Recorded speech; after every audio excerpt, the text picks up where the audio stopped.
Mikey, I'm gonna be honest here, man. You keep making plays like this, bro, you are never gonna make it to the league. We have to fix this now. Bronny James and Mikey Williams are here going crazy. I'm not gonna lie. Mikey's having 20-point games. Bronny's having 20-point games. Even Mikey had a game with 17 assists. But the truth is coming out about both of them. And I'm gonna be honest, man, the pressure is really starting to increase on Bronny to make it to the NBA. Now, recently, a very recent update with Bronny just came out that LeBron actually reconfirmed that he wants to play with his sons. And according to CBS Sports, he said, "I got to be on the floor with Bronny." Now, if that's not pressure, I don't know what is. I understand Bronny's the son of an NBA player, but when your father again is telling the media that he wants to play with you, those dreams have not died down. Man, you're going to have to work, and you're going to have no other option but to be one of the best players in the country. And I think personally, Bronny is responding and rising to the occasion. He's been playing super solid in all of his games. And what I really like about his play style overall is that he's not just a scorer. And initially, he wasn't even that much of a scorer. We've seen it. Bronny has always been a pass-first type of guy, trying to get his teammates involved, playing good defense. And low-key, after all my years of analyzing basketball, I'm starting to realize that that's the best place you want to be. A lot of these guys who are scoring 20, 30, 40 points are ranked top in the country coming out of high school.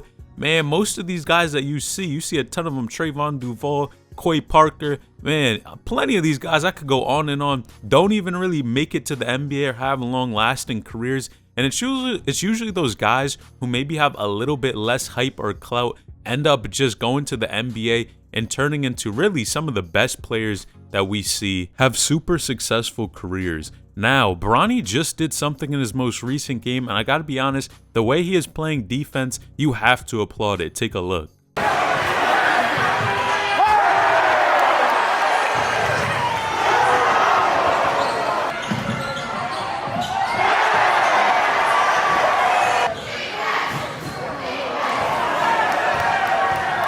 Now, these types of plays, although many people may think it's small, are really what's going to help Bronny have a long-lasting career moving forward. Yes, he's tall. Yes, Bronny's athletic. But at the end of the day, that's really the standard for the NBA. And I think what's really starting to come out about the game is just because you have such high rankings in high school, man, it means nothing about once you even get to college or playing in the NBA. We've even seen people like Ja Morant. You guys know he was unranked in high school and is now an NBA star. And it really shows you, man, these high school rankings and where they have people ranked doesn't really always have an accurate prediction of how successful you'll be in the future. Now, if you do enjoy these types of videos, feel free to like the video and subscribe to the channel. We are on the road to 15,000 subscribers and are trying to hit it in the next 24 hours. So hit that subscribe button and join the community now. Now, I gotta be honest and come back to what Bron said. What's interesting is he didn't even mention Bryce's name, which I think personally he knows it's kind of a long shot for him to be able to play alongside Bryce. But definitely Bronny, if Bronny does not intend to go to college or only stays a year, I definitely could see him teaming up with his father. But again, this really all depends on how Bronny plays overall, if he's actually good enough. But at the end of the day, if a team does look at Bronny, and even though he's not the best player in college basketball or not one of the best, and they think they could just get a bag off of the both of them and of course be able to get LeBron, I'm gonna be honest, even with the way he's playing now, I'd probably put him on my team if I could know I'm gonna have an OG O-head LeBron being able to team up and just make history in the franchise. You know that's gonna make a lot of money for any team that can secure both of them. Now, Mikey, on the other hand, has also been playing exceptionally well, but I'm going to be honest, I've been a little skeptical about his game. Now, yes, I know Mikey Williams has been playing some competition. He played against Dusty, that dude that was committed to Gonzaga. He's played against some solid competition, but sometimes, man, I don't know. Mikey is one of these guys who he's playing well, right? He's putting up 20 points. He's putting up 30 points. He's getting his assists. He's doing everything he has to. But I'm going to be honest when I say this, I just kind of don't think that some of the plays that Mikey Williams does do really are going to translate to the next level. Now, I'm excited to see him play at Memphis, and he's getting the bag. He's doing all of those things, and I got to applaud him for it. He's a young dude who is doing his best to be successful, and he is doing it exceptionally well. Now, this play right here, I'm going to be honest, is one of my favorite from Mikey Williams and really shows me if he can continue to play like this, this is what's going to get him to the NBA.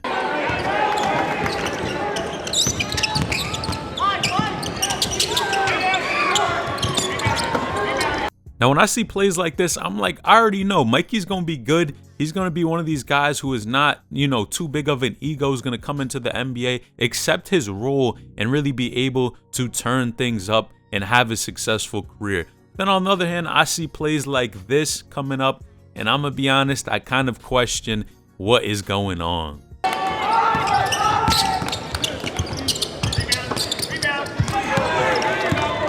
Mikey, I'm gonna be honest here, man. You keep making plays like this, bro, you are never gonna make it to the league. We have to fix this now. Now, in that play right there, you guys saw Mikey Williams, he basically had the ball, went by a defender, and then just put the ball up when he clearly, you guys saw how many people he passed, 3 defenders. There was someone wide open. And plays like this kind of make me scratch my head. I get his team is probably destroying this other team. They're doing very well, but there are just some times where I question his shot selection. And you really have to think, man, when you're talking about if someone's game is going to translate, plays like this, they're not really going to get it done. Again, people love to see highlights, scoring the ball, scoring 20, 30 points. But at the end of the day, once you get to the NBA, you're not going to be the guy on the team. You're not going to be the one who's scoring all the points. You're more than likely going to be a role player, and being able to accept your role and kind of transition from that dominant scorer to a guy who just can get his add to his team and is not the man on the court. I hope Mikey can make the transition, but I don't know if it will happen. Now, this comment summed it up very well, saying, Mikey started the game 0-6 and played 0 defense yesterday. Shot around 30% from the field. He had all those assists because JJ wasn't missing anything. He just plays with no effort. That's why his team got thrashed today. Bronny plays with heart and is efficient, though. And this, I think this really sums up the entire basketball scene. Again, like I said before, when you go to a team and you're the man, a lot of times you're just going to be more, you're not going to be putting all of your effort into it because you're scoring all the points, your team is up by a lot. And I've said this time and time again, man, you get comfortable. And when you get comfortable, someone takes your spot. So hopefully Mikey can fix this thing up and still have that light under him to get better. But again, I just think overall, even going back to San Isidro was probably not the best move for him. But they're playing a little bit better competition than I would have expected, I'm not gonna lie. Now, many people are anticipating this McDonald's All-American game. Odds are Bronny and Mikey will both make the list there and be playing against each other or even teaming up, which would be lit to see. But what's even crazier about this game is what happened to Rob Dillingham. Now, Rob Dillingham, of course, is another super popular Hooper UK commit, but sources are actually stating that Rob Dillingham has been left off the McDonald's All-American list and actually is not eligible. Now, this is crazy, and a lot of people are looking at it like, man, how could he not be eligible? Rob Dillingham, this is the same dude who went out there and was dropping a ton of points in the overtime league, even when Mikey Williams and him were on the floor, and this dude was dropping 20, 30 points, and Mikey only had about 3 points during these games. And we were looking at it like, man, Rob was looking like that guy. But clearly, it's because he's in this overtime elite league. And whatever the McDonald's All-American system has set up, they just don't want to let people who are still not technically in high school and are at some other organization really be able to come and play in their league. I'm going to be honest, I kind of think it's whack, but man, at the end of the day, this duo, and maybe even they'll play together or play against each other, to see Mikey and Bronny go at it is going to be crazy. Now, with Mikey and Bronny both playing exceptionally well and Bronny still being tight-lipped on where he's going to go to college, we have to remember, just because they're playing well in high school does not mean, and it's not going to necessarily correlate, that they will be stars in college and in the NBA. Hopefully it does happen, but man, that's the truth, and it's definitely a hard one to accept. Now, did you know 2 of Bronny James' former teammates, Sky Clark and Dior Johnson, are actually leaving college basketball? Well, click this video on the screen to find out exactly why.